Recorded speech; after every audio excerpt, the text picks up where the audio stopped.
se engalana con la presencia de los dueños, algunos de los dueños de la nueva franquicia, la franquicia 25 en Major League Soccer, en el aniversario, en el cumpleaños, la celebración 25. Jorge Mas, bienvenido. Muchas gracias. Y la gran figura, David Beckham. ¿Cómo estás, David? Muy bien. Muy bien. Very good, thank you. David vivió 4 años en España, nos va a contestar en inglés. Como para él que sea quiera, todo esto más francés también habla, lo que él guste. Sí. A ver, David, tú has sido una persona de muchos retos en tu vida y siempre los has sacado adelante. Esta franquicia de Miami, ¿qué tan difícil fue este reto para ti y qué significa el verlo ahora a punto de debutar en Major League Soccer? You know what? It was a really interesting time for me, to be honest. When I first moved to Los Angeles, you know, I'd had a career obviously with Manchester United, with Real Madrid.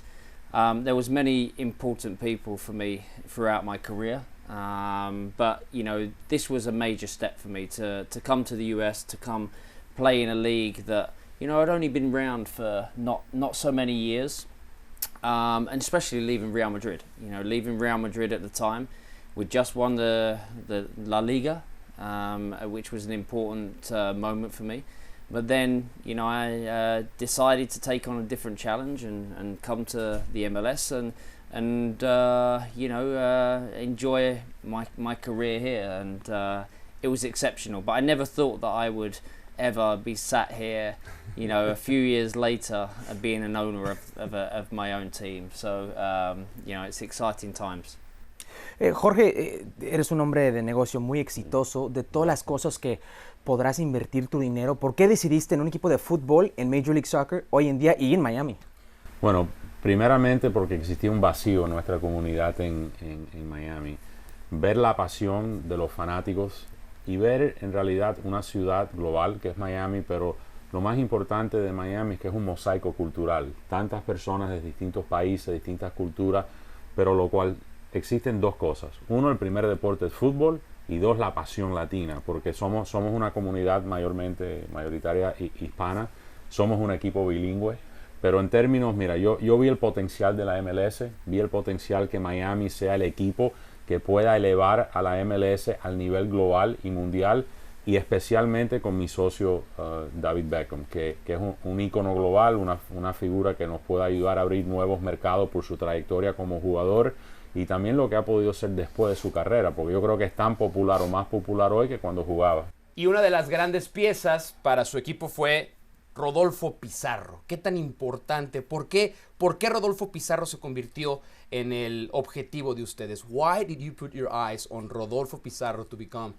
so far your biggest star at Inter Miami? You know what, when we were putting together the roster, you know, we were excited about the young players that we were bringing in, you know, from all over the world, and that was exciting for us. But you know, there's one thing that I learned from Sir Alex Ferguson when I played for Manchester United, and after when I had advice from him, was it's not about sometimes bringing the most expensive player in, the biggest name in. It's about bringing the right player in. You know, we're very happy to have a player like Rodolfo. You know, at 26 years old, in the national team, playing the way he does, playing with the passion, the skill that he has. You know, we wanted to bring a player in at his level that can integrate with the rest of the players, can also teach the younger players as well. But he's got so much experience as well, but at such a young age as well. So we're very lucky to have him in the team. You know, Rodolfo said publicly that you called him on FaceTime and it was almost like impossible to resist the offer. What did you say to him in that FaceTime call? He spoke about the opportunity of maybe one day playing in Europe and you saying you could help him get there. What was that like? What was that conversation like? ¿Qué le dijiste a Rodolfo Pizarro para convencerlo en esa llamada de FaceTime que tuvieron y la posibilidad de ir a Europa? You know, that's one good thing about having obviously the career that I'd had, and also to have played with the players that I played with, the clubs that I've played for, and also the managers that I've played for. You know, that's one thing when young players come to me for advice or they want to talk about something, and that's been one of obviously the advantages of being an owner of our team, because you know, when I've had to call a player up, Thankfully, they take my call. No one's gonna say no if David Beckham calling. And they enjoyed talking to me. And I want to make our players happy. We want them to be happy playing for us. And if they want to further their careers and like Rodolfo, he mentioned, I think that's an important part of this. I think it's an important part that we want to help our players, and their dreams. Jorge, ¿y tú compartes la idea de que Rodolfo esté aquí unas temporadas, le vaya bien y luego que se vaya a Europa? Mira, yo creo que Inter Miami va a ser una plataforma para muchos jugadores. Cuando miras el modelo que nosotros estamos adoptando es de traer jóvenes, talentos que tienen un gran futuro por delante.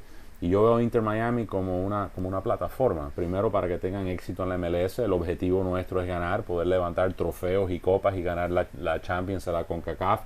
Pero y si podemos convertirnos en un equipo que puede ser esa plataforma como para Rodolfo, para irse para los grandes clubes de Europa, yo creo que no solamente le estamos haciendo un gran servicio a nuestro equipo y nuestra liga, pero también al jugador. Y para eso estamos. Y eso es lo que ha compartido David con Rodolfo.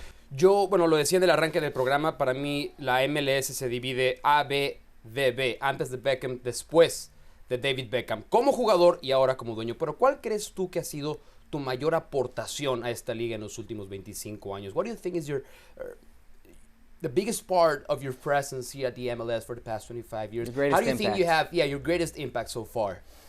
I think I'd like to think my greatest impact so far is winning championships with the Galaxy, because I think when I joined the Galaxy in 2007, I made a promise to the commissioner and to the MLS that I was committed not just to the Galaxy, but I was committed beyond my career with the Galaxy and to the MLS and to grow the sport in this country. But as a player, I look back and I think my biggest impact has to be, lifting the trophies. As simple as that. And hopefully I inspired a lot of young kids around the US to play the sport and to enjoy the sport. But I also think that obviously being part of the MLS and being part of, the commitment to the commissioner at the time, I really wanted to show my commitment because I want to grow the sport in this country. I said it from day one. And I like to think that I've had a small part to play in, the stability of the league now and the growth of the league. A ver, quiero que ambos, ustedes son dueños, quiero que ambos, cada uno me conteste. I want each one of you to answer me separately. Pero ¿quién es el estrella más grande que se has comunicado con Inter Miami? Who's the biggest star that you guys have had the opportunity to talk to about coming to Inter Miami? Bueno, esos jugadores hoy juegan en sus propios equipos. Tanto David como yo hemos conversado con las más grandes figuras del fútbol internacional. Como un Cristiano, un Messi, tipo así. Sin mencionar nombre, con las más grandes figuras. Fíjate, pero para nosotros el objetivo, Miami es muy atractivo para estos jugadores. Claro. Nosotros vamos a darle las oportunidades a estas estrellas de poder venir y contribuir con nosotros. Pero como dijo David anteriormente, de la lección que aprendió de Alex Ferguson, tiene que ser parte de una estrategia, no puede ser nada más que el individuo. Nos queda un cupo más de designated player, y no es ningún secreto que estamos buscando un número 9. Muchos de los rumores que nos han ligado con muchos jugadores, la mayoría son verdad, pero veremos qué hacemos en el verano y todo es para la mejoría del equipo. Eso es lo que estamos haciendo. Yeah, I think he answered it all, but what I will say is, we're very lucky to have a team in a great city.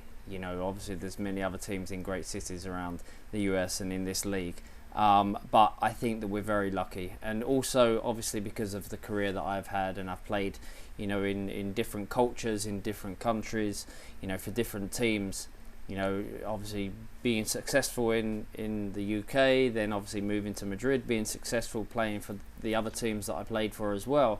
There's a lot of players that have already contacted me and said, what's happening? Tell us about Miami. So we're excited about that. Obviously, o sea, ellos te hablan a ti. They call you. They call me. Yes, yeah. Wow. They call me. They reach out to me, which is a good place to be in.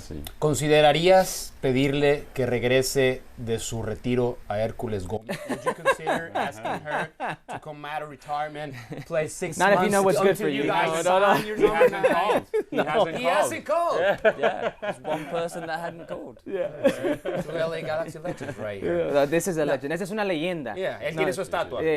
That's right, tiene su estatua.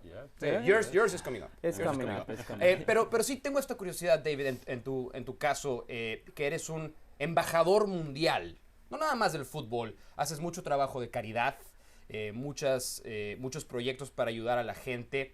¿Por qué era, en lo personal para ti, importante este proyecto de Miami? ¿Qué fue lo más atractivo? You do a lot of work, you're a world ambassador for many things, charity, but why was it important for you personally, this project with Inter Miami?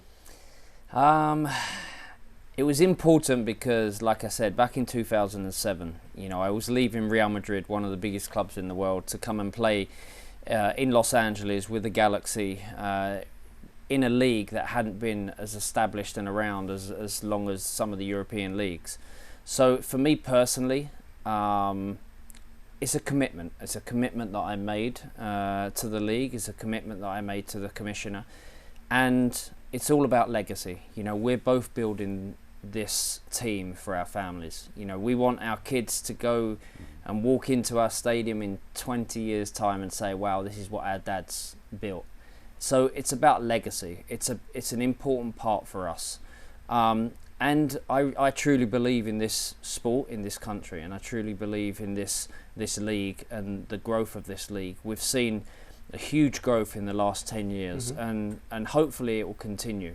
It will continue with the great investment that's coming into this league, with the new owners and the owners that have been there from day one as well. But for me, when I announced that it was Miami 7 years ago, there was never a doubt in my mind that Miami wasn't the right place. David, hablas del crecimiento de esta liga, el fútbol en este país. ¿Hay algo que tal vez tú quisieras cambiar? Is there anything that you would think you should change, you would want to change in David Beckham's perfect world about football in this country? I think that there's many good things being done by the MLS and by the commissioner. And it shows with the growth that's coming in. I think one of the biggest things back in 2007 that me and the commissioner discussed was the academy system. Mm-hmm. The academy system was a really important part of this, and to grow this sport in this country, I couldn't understand that there wasn't that system in place. Correct. Because it's what I grew up within Europe. So to not see that, but now to see every team that has an academy system, it's one of the most exciting things for us. Yes, we want to bring in big players, big names, but I don't think there'll be a prouder moment for our fans, for our families, for us as owners, when a young kid comes through our academy system and then plays in the MLS or plays in Europe. I think that'll be a proud moment for us.